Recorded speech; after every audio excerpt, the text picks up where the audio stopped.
جدا واستمرارا لمطالب الثوره.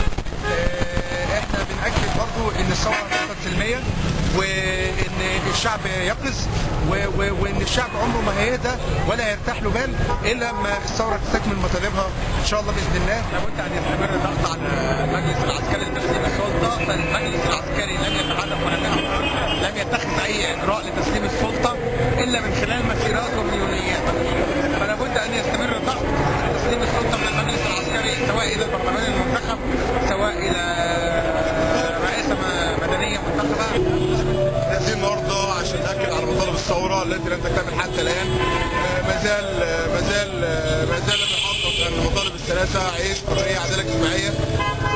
لم تحقق عداله اجتماعيه. ما زال الشعب المصري يموت من الجوع. ما زال الشعب المصري لم تصل الى مياه نظيفه. ما زال يعاني من مشاكل صحيه. ما زال الشعب المصري يقتل فيه في احداث محمود واحداث مجلس الوزراء. ما زال الشعب يقتل الثوار، وما زالت الامور تسير كما هو. نازل النهارده عشان ثلاث حاجات اساسيه. اول حاجه احتفالا بما تم انجازه من الثوره وسقوط راس النظام وبعض الرؤوس الصغيره تحته. ثاني حاجه استكمال مطالب الثوره اللي لسه ما تمتش. النهارده استلمنا شرطه تشريعيه وسلطه يعني ممكن نقول رقابيه، لكن ما زال في اهداف الثوره لسه لو تستكمل بعد. ثالث حاجه تامين المنشات من الدعاوى التخريبيه اللي احنا سمعنا عنها، واي دعاوى من هذا القبيل ممكن تعطل استكمال باقي مطالب الثوره. دي ثلاث اسباب اساسيه لنزلت النهارده. احنا قعدنا سنه بحالها مفيش محاكمه صح حصلت للرئيس السابق حسني مبارك. مفيش يعني المفروض المطاوله والمواطنه في الحياه دي المفروض تخلص بسرعه.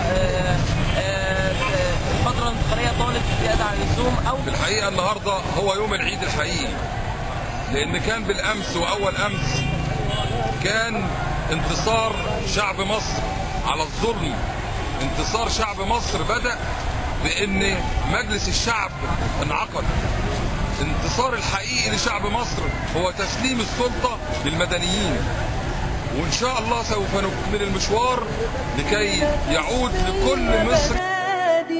بموت وأنا بحب بلادي. يا بلادي أنا بحبك يا بلادي.